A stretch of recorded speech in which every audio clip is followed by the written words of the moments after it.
اللہ اکبر۔ انسان بوڑھا کب ہوتا ہے؟ جب اس کے مضبوط چمکتے ہوئے دانت گرنے لگتے ہیں۔ انسان بوڑھا کب ہوتا ہے؟ جب اس کے بازو شل ہو جاتے ہیں۔ انسان بوڑھا کب ہوتا ہے؟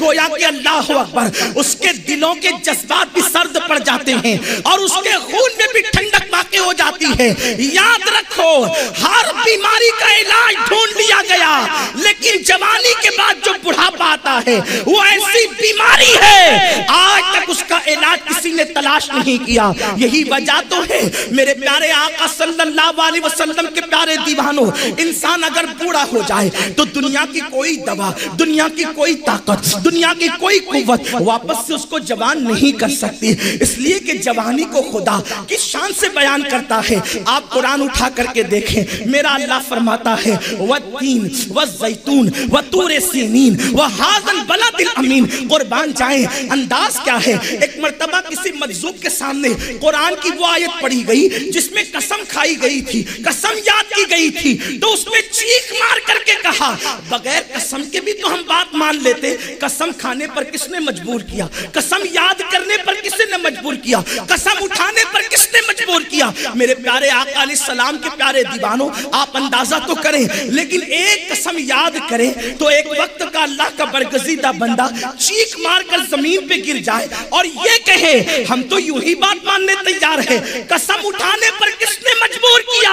لیکن قربان جائیں، جب جوانی بیان کی جا رہی ہے، ایک نہیں بلکہ چار چار قسمیں یاد کی جا رہی ہے۔ کہیں پر قرآن میں چاند کی قسم اٹھائی گئی، کہیں پر قرآن میں ستاروں کی قسم اٹھائی گئی، کہیں پر قرآن کے اندر سورج کی قسم اٹھائی گئی، الگ الگ انداز سے، اور اس کی توجیحات اور تشریحات بھی علماء نے کی ہے۔ لیکن یہاں جو چار قسمیں ہیں، چار رسولوں کے شہر کی قسمیں یاد کی گئی ہے۔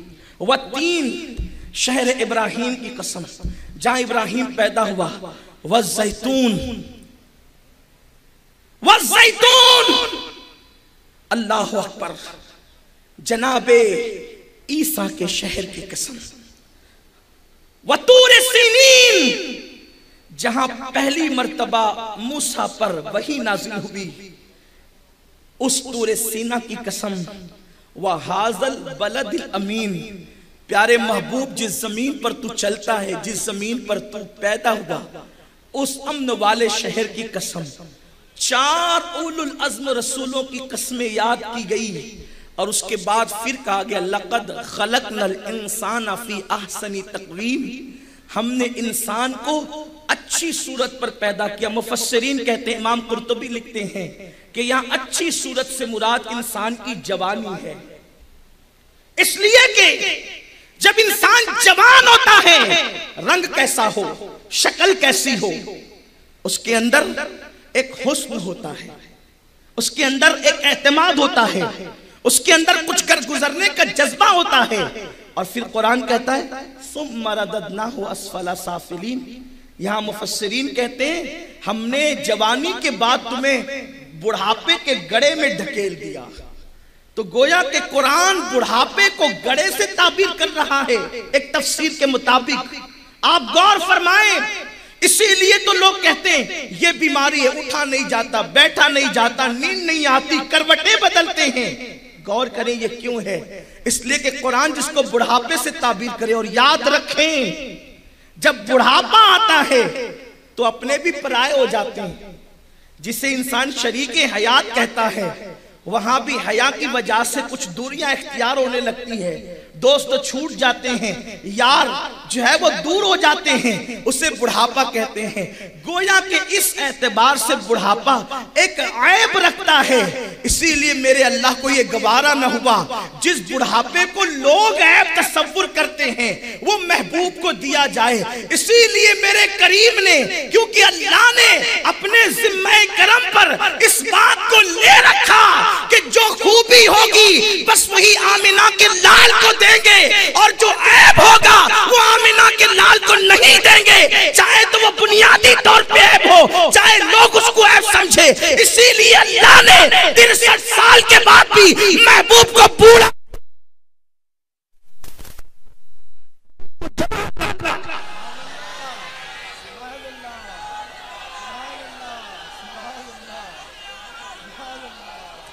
اور ہر اعتبار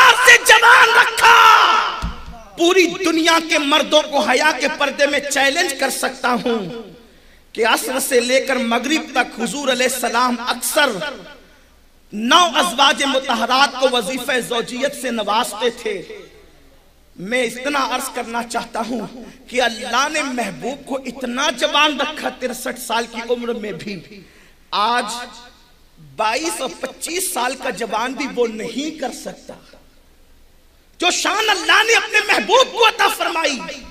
حبیب کو جوان رکھا، اسی لیے صحابہ کہتے ہیں حضور علیہ السلام کے 12 یا 18 بال بھی ابھی داڑھی شریف میں سفید نہیں ہوئے تھے کہ حضور علیہ السلام دنیا سے تشریف لے گئے، اور آقا کریم کو کوئی اجنبی دیکھتا، سرکار کو کوئی اجنبی دیکھتا پہچانتا نہیں تو کیا کہہ کے پکارتا؟ یا شباب، اے جوان کہہ کر کے پکارتا۔ غور کریں تو اللہ نے محبوب کو بوڑھا نہیں ہونے دیا، اس لیے کہ خدا کو شباب جو پسند ہے، اور خدا تو ہر وقت اپنے حبیب کے چہرے کی طرف متوجہ ہے۔ تو آپ غور فرمائیں مسلمانوں، میرے پیارے آقا علیہ السلام کے پیارے دیوانوں، جس کی سیرت بھی خدا بھاتی ہو، جس کی صورت بھی خدا بھاتی ہو، جس کی سیرت کے متعلق اور صورت کے متعلق قرآن میں آئے اور اہل سنت کا امام اس کو یوں گنگنائے، تیری خلق کو حق نے، تیرے خلق کو حق نے عظیم کہا، تیری خلق کو حق نے جمیل کیا، کوئی تجھ سا ہوا ہے نہ ہوگا شہا، تیرے خالق کو حسن و ادا کی قسم، کوئی تجھ سا ہوا ہے نہ ہوگا شہا۔ لوگ حیران ہیں اردو بولنے والے کہ نبی کو کیا کہیں، تو کوئی بدبخت بڑا بھائی کہہ رہا ہے، کوئی اپنے جیسا بشر کہہ رہا ہے، لیکن جن کو صحابہ کا عقیدہ ملا وہ تو قسمیں اٹھا کر کہتے ہیں کوئی تجھ سا ہوا ہے نہ ہوگا چاہا، تیرے خالق کے حسن و عطا کی قسم۔ لغت میں وہ الفاظ ہی پیدا نہیں ہوئے جو مصطفیٰ کی عظمت کا حق ادا کر سکیں، اسی لیے تو کوئی کہنے والا اسی میں ڈوب گیا، لا یمکن الثناء کما کان حقہ بعد از خدا بزرگ توئی قصہ مختصر، کہہ لے گی سب کچھ ان کے ثنا خاں کی خاموشی، چپ ہو رہا یہ کہہ کے میں کیا کیا کہوں تجھے، اور لیکن رضا نے ختم سکن اس پہ کر دیا، خالق کا بندہ خلق کا آقا کہوں تجھے۔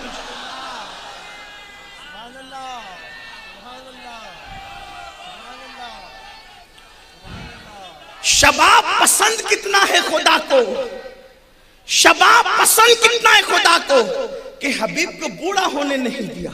اس سے پتہ چلتا ہے کہ حبیب کو جس پوزیشن پہ رکھا کتنی پسند ہے۔ اسی لیے تو میرے آقا فرماتے ہیں اللہ کو سب سے زیادہ اگر کوئی عمل پسند ہے تو وہ جوانوں کی توبہ پسند ہے، جوانوں کی توبہ سے بڑھ کر کوئی عمل اللہ کو پسند ہے ہی نہیں۔ اور میرے آقا کریم رؤوف الرحیم صلی اللہ علیہ وسلم فرماتے ہیں جب کوئی جوانی پائے اور جوانی میں گناہ نہ کرے، یعنی جوانی میں اس کو ایسا ماحول مل جائے کہ گناہ نہ کرے، اللہ کرے کسی میرے نوجوان بھائی جو یہاں بیٹھ کر سن رہے یہاں دور، ان کو سنی دعوت اسلامی کا ماحول مل جائے، یہ وہ ماحول ہے جس نے جوانوں سے گناہوں کی گندگی کو دور کر دیا، کیرم کلب میں بیٹھنے والوں کو مدینہ منورہ کی محبت میں دھڑکنے والا دل عطا کر دیا، جس نے تاش کے پتے کھیلنے والوں کے ہاتھوں میں تسبیحاں تھما دی، ہاں ہاں جس نے زلف و رخسار کی غزلیں لکھنے والوں کے ہاتھ میں مصطفیٰ جان رحمت کی نعتوں کے حوالے سے قلم عطا کر دیا۔ یہ سنی دعوت اسلامی کا کتنا بڑا کرم ہے، اور اللہ اس مرد کلندر کو حیات خضر عطا کرے جس کی کوششوں نے اللہ اکبر جوانوں کو عشق مصطفیٰ میں دھڑکنے والا دل عطا کیا۔